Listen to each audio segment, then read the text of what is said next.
Okay, let's do this thing. AEW Quake by the Lake. I don't know what names they keep coming up for these shows, but it's the Quake by the Lake this time in Minneapolis, Minnesota. Unfortunately, we don't have any Quaker oats for the Quake by the Lake. That's what I think about. Maybe some oatmeal, if you get what I mean. Quake by the Lake, Quaker oats. But this show tonight, what do we have going on tonight, huh? Well, we kicked it off with a coffin match. Which how many coffin matches has Darby been in at this point? Two, three, if I'm not mistaken. Wow, a lot going on in this match. Of course, there was going to be some type of insanity going on in here. From them coming out there, Brody King stepping on the skateboard and stuff, and that from Darby. Darby coming back. Him back with his code red and everything to take him down. The lights going off. The House of Black end up showing up then, which Darby went off the ropes, but Juilliard tripped him in. They ended up getting a table in the ring.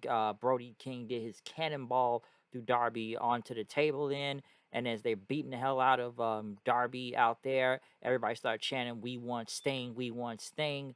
Black goes to the coffin and everything. He points to the coffin. Buddy Murphy Matthews, whatever name they're calling him right now. He opens the coffin. Sting is in there. Sting's face paint was regular, but had his eye is all black, and I guess from the mist that Aleister Black and Malachi Black ended up spinning the Sting's eye a few weeks ago. But Sting was back. Sting got a big pop. Sting took started beating up Murphy with his baseball bat. Then hit Brody King with the baseball bat, but he threw his bat to Malachi there. Basically said, almost like, come on, you got a weapon, let's do this thing. Which Black picked up his baseball bat, but he dropped it and walked off. Black walked away. Sting kept looking on. Sting wanted him to come back there, but Sting followed him up there. Had a stare down with Black. Darby still in the ring, taking down taking out Brody King. Brody King tried to get into the coffin and whatnot. It's had thumbtacks on it and gets inside the lid so you don't pull yourself out of there. Darby ended up taking like a chain and fought off the whole sleeper hold that King did. Darby started hitting him with the chain and then choked. He started choking out Brody King with his own chain. Let him go, and he fell into the coffin. Hole in one. I gotta say, the way he tumbled into the coffin did look smooth, but he fell into the coffin. The lid closed, and Darby Allin won. I think Darby has won maybe 3 or 4 of these coffin matches at this point, and he does not lose at these matches. So Darby ended up winning. Winning the match, and like I said, the crowd popped really big for Sting. Next, they did announce the tournament for the 6-man tag titles, which they did announce the teams. I guess it's going to be the Death Triangle and the United Empire from New Japan. I guess it's Will Ospreay and Aussie Open. I guess as soon as the G1 finishes over there, Ospreay will be in that. Los Ingobernables, I'm going to say, giving it to Andrade, Dragon Lee, and Rush. I know some already going off about Andrade's tweet about him liking it because he may be leaving, or you say if he leaves, and I guess everybody assumed he may be going back to the WWE because Triple H is there, which it wouldn't surprise me if he did jump back over there in general, because hey, NXT Black and Gold, that's what they're all doing right now. They're jumping back to WWE because Triple H. So boom, there you go. Andrade, I still feel like his booking in both companies is insane sometimes, and they don't never get it right. Well, I think they probably got it right now, given it's Los Ingobernables, but they also be going against the Bucks and a mystery partner, which most likely may be Hangman Page, but we'll get to that in a second. The Dark Order, House of Black, the Trust Busters, who are Parker Bordeaux, or some would say Brock Lesnar 2.0, Arya Davari, and Slim J, or as my friend Steven would say, he looks like Malibu's Most Wanted reject almost, which he does look like the guy in a way. Well, he's not Jamie Kennedy, but still.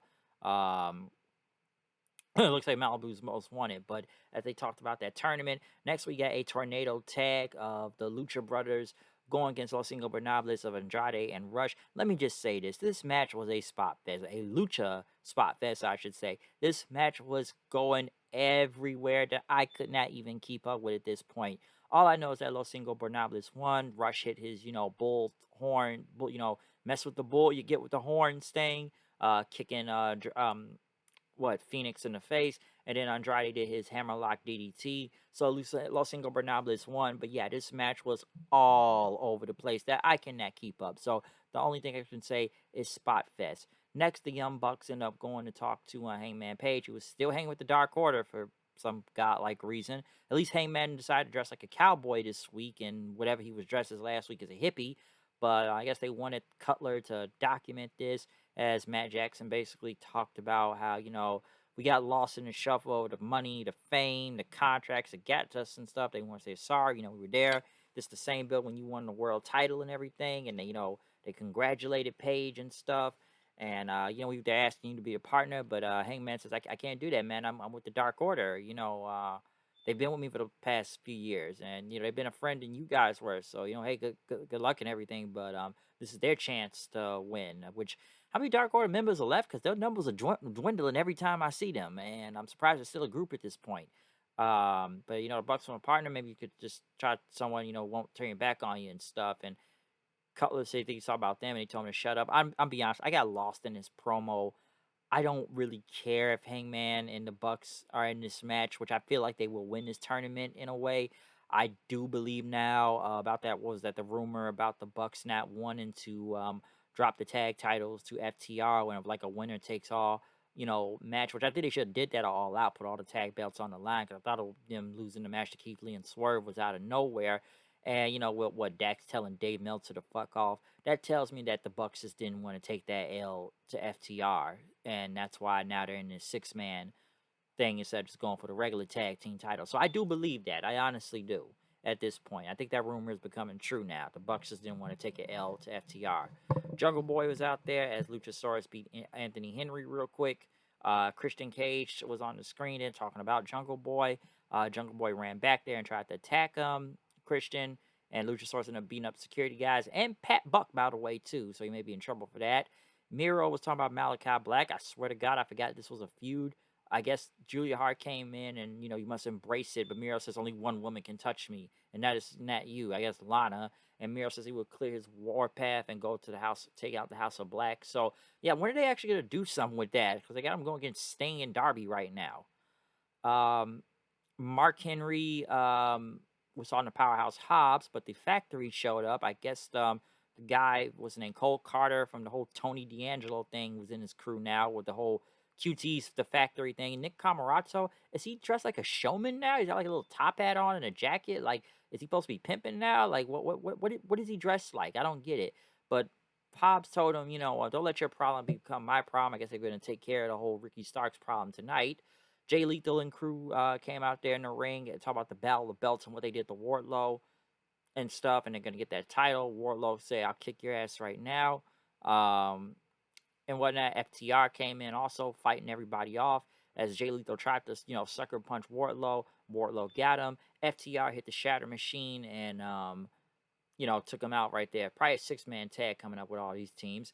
Next, probably one of the most cringiest segments of the night, the Jericho Appreciation Society of Everrise, Daniel Garcia, and Anna Jay, who looked like they just stepped out of a 1920 speakeasy. I didn't really care. Garcia wants to call himself the Dragon Slayer. Anna Jay continues to be super, super cringe with the I'm gonna choke you out. I'm gonna choke you out. I'm gonna choke you out. I'm gonna choke you out. I'm gonna choke you out. I'm gonna choke you out. I'm gonna choke you out. I'm gonna choke you out. That's cringe and it looks bad. Okay, it looks very bad. It's just bad. That sucks. That looks stupid to me. Ricky Starks went against Aaron Solo. Starks won the match clean. Camarato and him tried to attack, but Starks got out of dodge. Then as the Factory tried to chase him. But QT, man, getting a lot of TV time this week. Badass Billy Gunn and the Gun Club were in the back, as Billy was telling about what happened last week and stuff, and whatnot. Stokely says, hey man, why don't you get out of here? Stokely's trying to recruit everybody right now. Billy told him, guy, if you guys have a bad day, he booked them in a 6-man, I guess, in a tag match for Rampage this week. They're going against Danhausen and Eric Rowan. So, why? I don't even know why. It's just happening. Cassidy, the Best Friends, and the Trust Fund, Brock 2 and Slim J. I don't even know what they were talking about. Okay, I don't even know. Jade Cargill went against Madison Rayne for the TBS title. Madison Rayne is now a coach on AEW. Honestly, I didn't know she even left Impact at this point. Um, this match honestly was pretty rough, especially, Jade working with someone as experienced as Madison Rayne, been doing this for a very long time. This match was not really good, okay? I know Kiera Hogan got involved. Jade ended up, dodging the cross rain and hitting the date in the Jaded for the win. So Jade won. Athena showed up from behind. I guess she was dressed as one of the baddies and almost tried to take out Jade, but Kiera Hogan got her out of dodge then. But yeah, this match wasn't really good with them.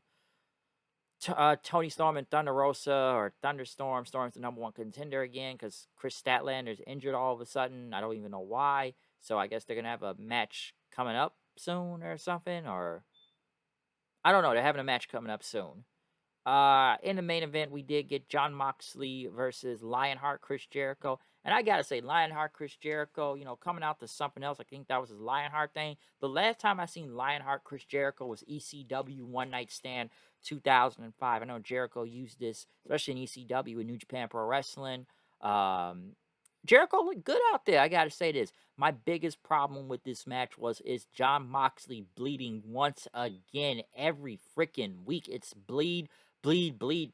You don't have to have blood in every match you have. I feel like I get lost now every time if I see blood in this match. And I was enjoying this match. This was Lionheart Chris Jericho. It's probably one of the better Jericho matches I feel like in this company, and I enjoyed this.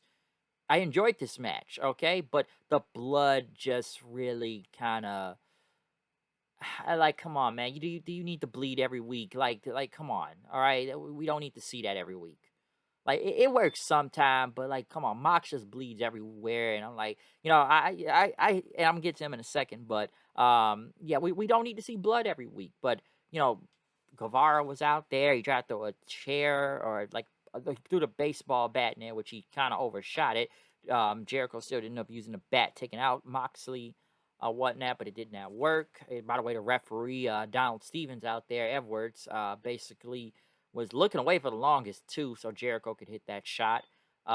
Jericho, throwing Moxley to the turnbuckle, hitting the Judas effect, which was a kick out then. Jericho tried to get the belt, but Moxley, ended up going to the turnbuckle, which he started bleeding. Mox hit the bulldog choke. Jericho fought out of it, went for the lion tamer then, but Moxley got it again, and he hitting Jericho in the back of his head, hit the bulldog choke until Jericho tapped out. Right after that, then next thing you know, Hager and Guevara come in the ring. Then Jericho's trying to clean the blood off with a towel. The rest of the Blackpool Combat Club and Eddie Kingston and Ortiz come out and brawl in. Then the rest of the Jericho Appreciation Society brawl, and everybody's brawling out there until next thing you know, CM Punk's music hits. CM Punk gets a huge pop out there. Crowd goes nuts. His foot seems to be okay. He starts taking out everybody, clearing the ring out there. And next thing you know, he has a stare down with Jon Moxley. Crowd goes nuts for Punk. Then the real world's champion is back. Moxley flipped him off as CM Punk, and whatnot, just kind of ran around the ring, just showing that his foot is okay, and everything as he sat down and, looked in the camera, said there's only one champ and whatnot. So CM Punk is now back in time for All Out. Look, it's a good thing all these guys are coming back now. I know it's been a lot of injuries, but great seeing him coming back, and CM Punk will be at All Out. I'm sure he'll be at All Out going against Moxley to see who will be the undisputed AEW World Champion. So CM Punk, I know he still held the title because he had this weekend over here in Chicago during the Comic-Con thing, because my friend got a photo with him, and he is still the real world's champion. So, I enjoyed the main event, and Punk's return was real big. A lot of this show I didn't care on some parts. The beginning wasn't bad with the Coffin Match. I feel like I've seen too many Coffin Match. The Lucha Spot Fest was just out of the world. Some things I didn't need to see on here, like the Anna Jay segment. I don't need to see that. Rain versus Cargo was not really good. Starks versus Solo was whatever. Just random guys showing up that you probably see on Dark or something like that. So there was some parts I just did not care about on the show and whatnot. But Punk being back, very good main event, and stuff. So it was some big news happened on this show. Okay, definitely some big news happening on here. So CM Punk is obviously the biggest news on here, being returning, and he, like I said, he will be back for the pay-per-view later on this month. So we're gonna see what happens, folks, when All Out comes. But other than that, comment, subscribe, follow me on Twitter, Hood Knight 890. I'll see you guys then. I'm out of here. Peace out.